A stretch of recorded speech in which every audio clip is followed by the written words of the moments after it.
Oui, Raphaël Goma, président du CODICOR, Conseil de la diaspora congolaise pour la restauration de la démocratie, membre du comité d'action pour les États généraux de la nation. Nous sommes venus ici avec certains compatriotes pour, disons, rendre un hommage, un vibrant hommage, je dirais même, à nos compatriotes morts, bien sûr, victimes de la barbarie de M. Denis Sassou Nguesso, mais aussi morts, bien sûr, victimes de l'intolérance. Et ce geste, nous le faisons depuis des années. À chaque fois, nous venons ici, le CODICOR, et aujourd'hui, maintenant, avec le comité d'action, et nous pensons que nous ne pouvons pas oublier. Nous ne pouvons pas oublier, je ne les citerai pas, ils sont nombreux. Ils sont nombreux qui ont payé de leur sang, bien sûr, pour défendre la démocratie au Congo. Non seulement défendre la démocratie, mais défendre aussi la liberté d'opinion et défendre les droits humains, les droits de l'homme. Car nombreux le savent qu'au Congo, on meurt tout simplement parce qu'on a défendu une opinion. On meurt tout simplement parce qu'on a osé dire non au pouvoir en place. On meurt tout simplement parce qu'on a osé revendiquer son droit, le droit de vivre dans la dignité. Et c'est pour cela que nous n'oublierons jamais. Alors jamais nos parents, nos frères, nos mères, nos sœurs qui ont versé leur sang pour la liberté. C'est pour cela que nous sommes ici.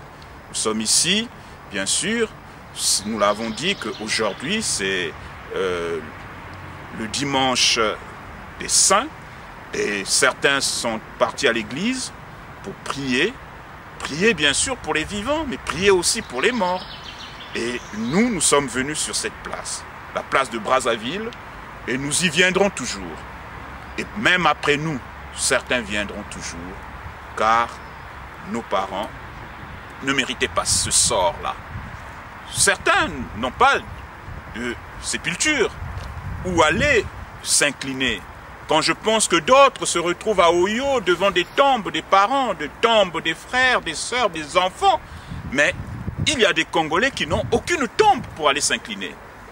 Dommage. Et nous venons, nous, ici, à la place de Brazzaville, là, où il y a la rosace, pour leur rendre un hommage. Mais je profite aussi de cette occasion pour parler de l'intolérance.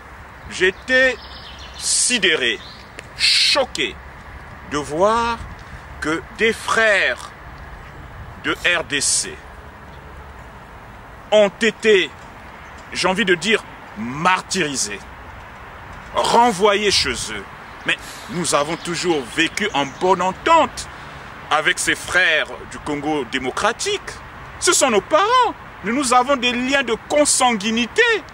Mais d'où vient cette idée de les victimiser? D'où vient cette idée de les martyriser, les renvoyer en masse comme des animaux chez eux? Mais ont-ils pensé, ces dirigeants de Brazzaville, à nos compatriotes qui sont à Kinshasa, qui sont à Lubumbashi, qui sont à Matadi? Et si jamais le gouvernement de M. Kabila faisait la même chose, je ne pense que ça ne devait pas être comme ça.